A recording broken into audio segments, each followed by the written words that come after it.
ดีหอดวัดเรียบร้อยพี่น้องเอ้ยแห่ทรายสาวนามือนี้กับทีมงานพี่ดังน้องนี่แหละพี่น้องเอ้ย ไปเบิ่งมองจุดที่ว่าคนที่ทอกเนาะบ่ฮู้ว่าสิเป็นอยู่จุดใดพี่น้องเอ้ยไปถามทางพระอาจารย์เพิ่นเลยเดี๋ยวหอดทางพระอาจารย์เพิ่นสิบอกเนาะจุดมองพี่น้องเอ้ย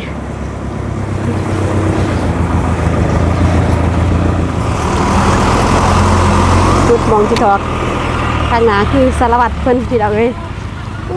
ตาฝนเกียมกายเกียมตบเลยพี่น้องเอ้ย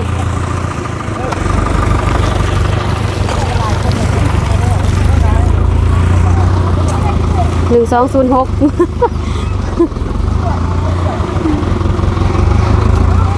พอป่ะเลยพอดีเลยต่อเลย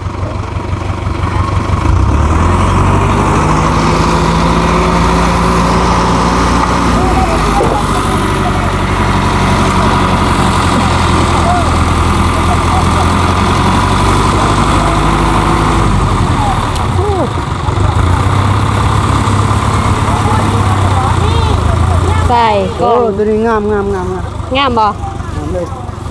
ขอบใจเด้อ สารวัตรหยองไว้กล้องใส่งามอีเนาะกำลังมองใต้ป้าแปะไปบอลป้าแปะโอเคเรียบร้อยวันนี้เด้อเอ้ยขอบใส่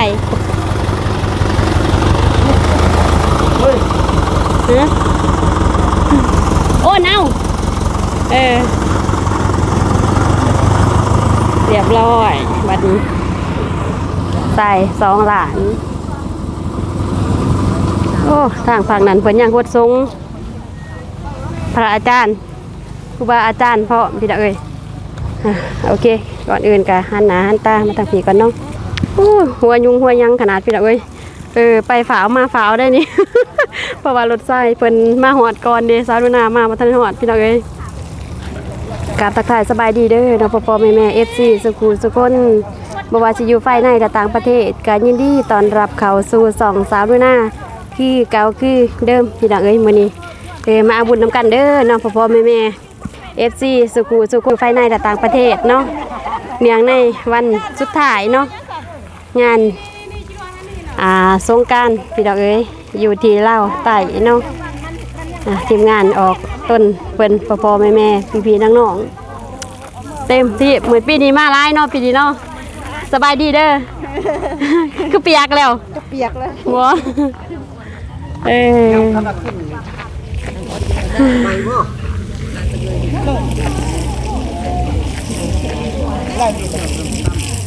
ตบเลยบ่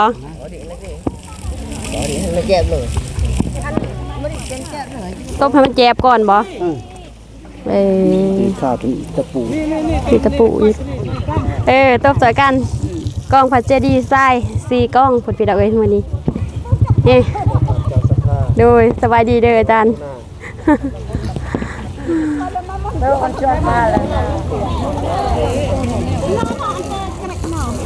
พระอาจารย์สานิกรปีดอกเอ้ยประจำอยู่ที่วัดโดยถือว่าปีนี้ไล่กล้องเนาะอาจารย์เนาะ4 กล้องปีนี้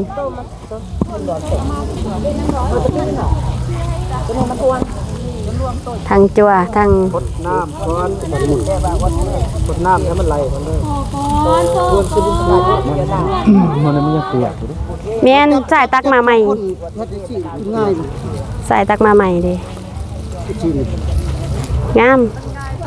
แพงขนาดน้องใส่เดี๋ยวนี้ก็ได้ใส่งามรถอะไรนี่อันนี้หัน2 ล้านแต่ว่าข้อน้ำเพิ่นล้านเก่าสวยกันอายเนื้อน้อง2 ล้าน4เบิดว่าทางนั้นโดยคือว่าปีนี้คือเกินเนาะไล่กว่าพี่ก้ายได้ปีนี้นี่ส้มว่าใส่4 กล้องเพิ่นเลยพี่ดอกเอ้ยทีมงานสาวบ้านจุฬาเนี่ย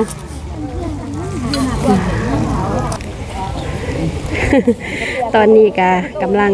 ลงมือพี่ดอกเอ้ยตบน้ำกันเห็ดน้ำกันตบตีน้ำกันเด้กำลังมา นี่ต้องเจียวด้วย แมนสบายดีเด้อ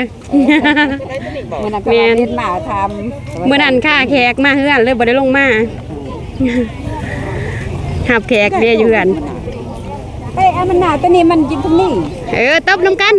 บ่เป็นหยังสามัคคีกันเฮ็ดน้ำกัน หนา มาถวายวัดน้ำกันบุญกุศลคนละเล็กละหน่อยปั้นกันโอ้ทีมงานขี่รถได้กำลังมาพี่น้องเอ้ยครบอยู่บ่เนาะคนน่ะเนาะเก็บมาตำลังนี่เนาะฟังเบิ่งคือสิบ่ครบนี่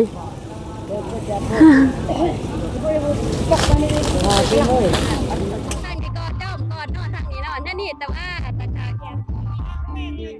บรรยากาศพี่น้องเอ้ยกล้องปาดจะดีไซน์ไม่ออกลาเพิ่นพี่น้องเอ้ยสุดยอดนี่ละเกียรติยอดเพิ่นบ่ธรรมดาเลยพระเนี่ยนาคพี่น้องเอ้ยแกะสลักผูกแขนพญานาคสบายดีเด้อเลย30 ปียักบาทนี้กักพี่น้องเอ้ยพระอาจารย์จัดหนักจัดเต็มบาทนี้มาต้มปลาไส้บ่เปียกบ่เป็นต้มปลาไส้ได้เนาะอาจารย์เนาะสามัคคีกันพี่น้องเอ้ย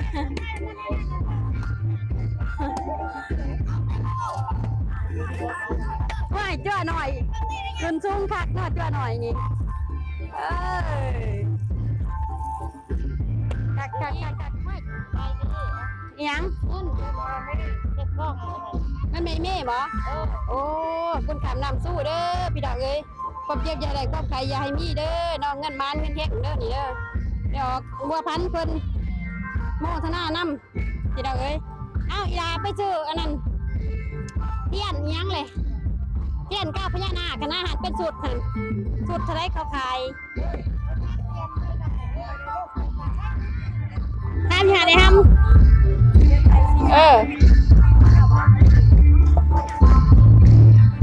สบายดีอีหล่ะ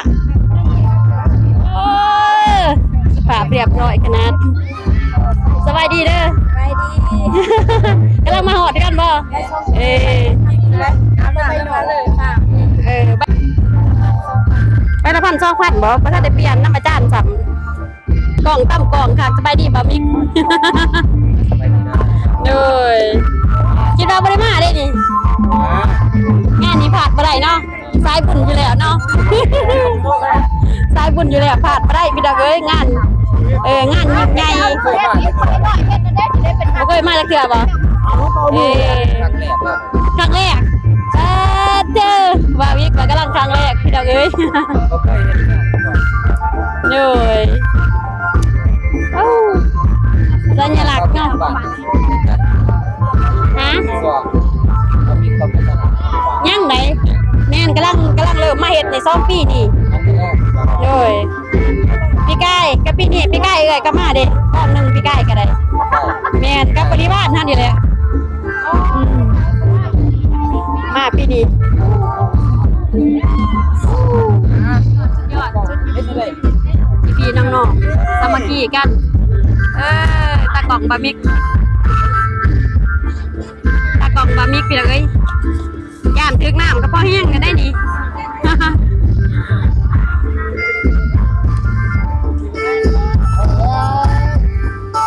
โยเฮ้ยเซ็ตจ่อหน่อยบาดนี้เซ็ตจ่อหน่อยบาดนี้สิได้อาบน้ำคักบาดนี้โอ้ยจ่อหน่อยค่อยเรื่องบ่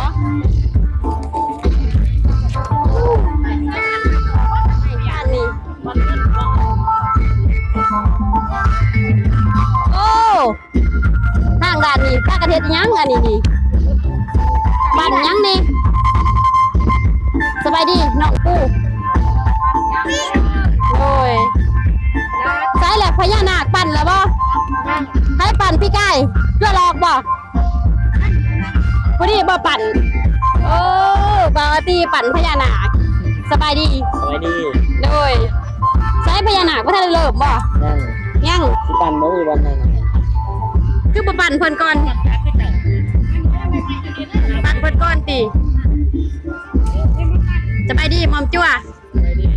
โดย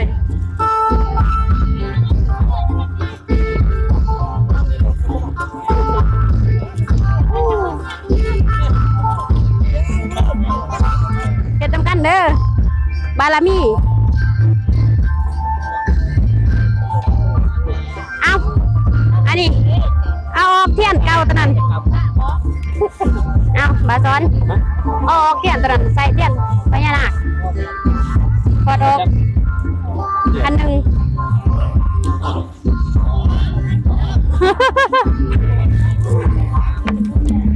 เอ้ยมันจังสิสูงค่ะ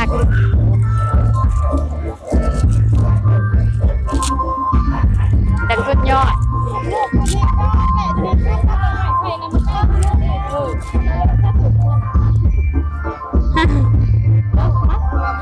น่าถือจังไรน้ำขึ้น190,000น้ำผ่อนเนี่ยน้ำบาพอนใส่ตบเลย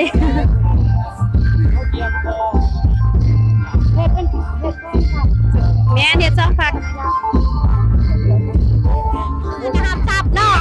แดงมื้อนี้เลขออกสิได้มื้อนี้เลยวันซืนพี่น้องเอ้ยพ่อๆแม่ๆพี่น้องชาวบ้านจุฬาสามัคคีกันพี่น้องเอ้ยปกป้องพระเจดีย์ทรายเพราะว่ามื้ออื่นก็เป็นมื้อที่ว่าเอาพระขึ้นพี่น้องเอ้ยเธอจั่วจะมาผักแท้ๆกระแป้งบ่นี่เป็นกระแป้งเหนียวบ่กระแป้งเหนียวเดี๋ยวเผ็ดคักขนาดเนาะ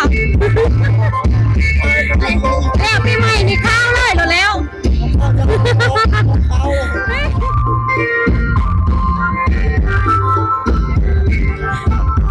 สุดยอดเลยจั่วหน่อยเจอไม่ออกเข็ดเซนจั่วแล้วบัดนี้ไม่ล่างองเรียบร้อยบัดนี้เจ็ดคัก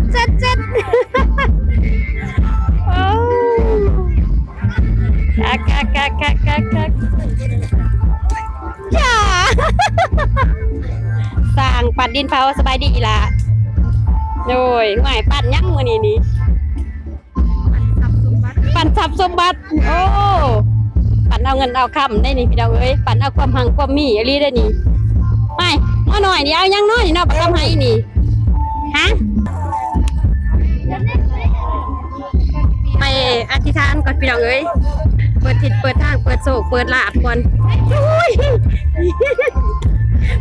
ปุ๊บน้ำได้บัดนี้พี่น้องเอ้ยกดนี่ยังหยาดน้ำกดนี่ยังหยาดน้ำพี่น้องเอ้ย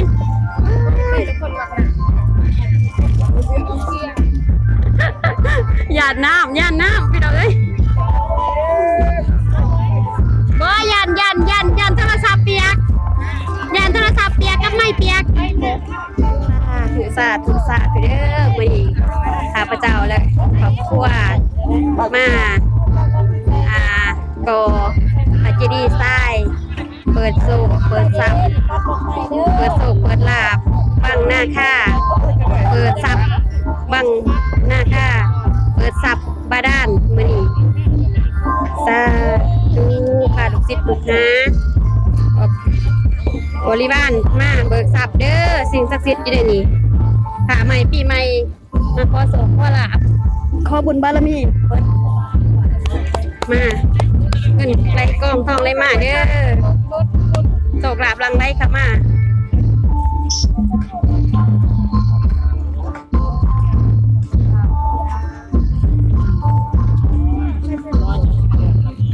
เฮ็ดเป็นผักลงเด้จอม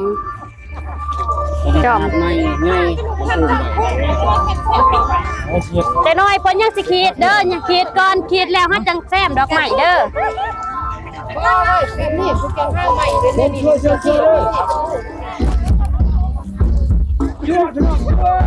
เอ็นนั่นนี่เลยนะพ่อ เรื่องแรกหนักนี่แหละ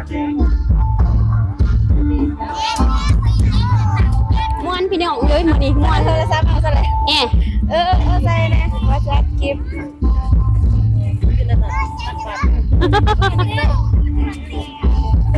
ว่าราคาก็เล็ก ปลากระป๋อบน้ำพี่น้องเอ้ยจังสิบาทสำได้แล้วญาติน้ำเนาะ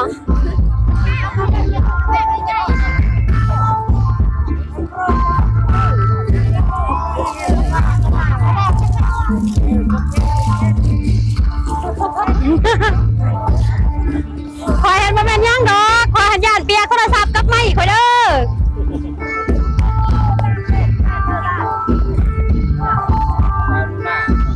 มาเด้อพี่น้องเอ้ยประมวลน้ำกันเด้อมีเด้อก็ปะเจดีไซน์มือสุดท้ายชุดของปีใหม่ ปีใหม่เล่าเด้อเนาะมวนน้ำกันเด้อบะมิกปอดเบิกสับเด้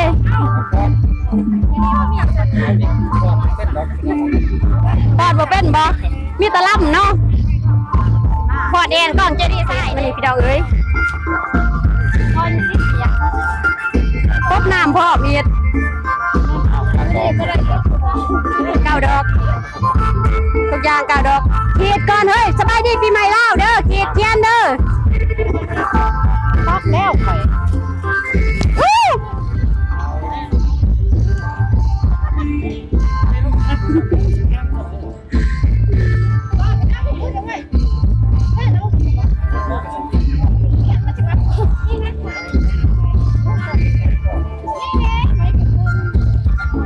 เทียนก่อนเด้ออันนั้นนะทูบผ้าไว้สั้นลุ่มเด้อทูบผ้าเด้อเทียนก่อนสบายดีปีใหม่เล่าเด้อ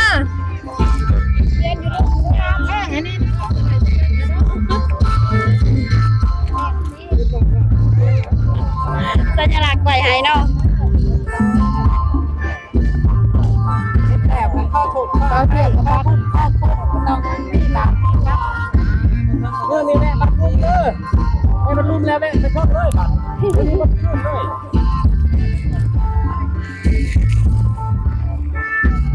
ขอให้กินหอมคือดอกจำป่านี่เด้อเนาะเกิดสาดนาสัตว์ใดก็ได้ไปทางใดก็ได้เกิดเป็นมนุษย์เกิดเป็นอะไรก็ขอให้มีเนื้อกายกินหอมแบบดอกจำป่านี่สวยสดงดงาม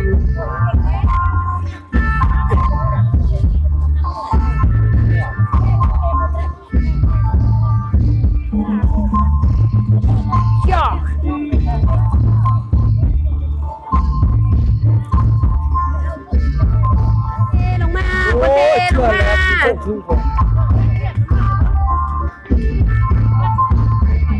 เลี้ยงไข่มันเออนะแล้วโอ๊ย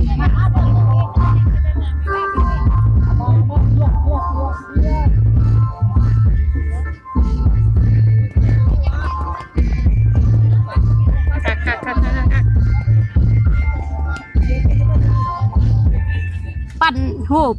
พญานาคองค์ปู่ได้ปู่ศรีสุโธบ่ได้เลยสัญลักษณ์เด้ในการเคารพเพิ่นพี่ดอกเอ้ยใส่หน้าค่ะองค์ปู่ศรีสุโธนาคราชเบิกทรัพย์เบิดบารมีให้ลูกให้หลานชาวลาวพี่ดอกเอ้ยปีใหม่ฝาใหม่ทีมงานลูกๆหลานๆเพิ่นปั่นโอ้แปลกขนาดพี่ดอกเอ้ย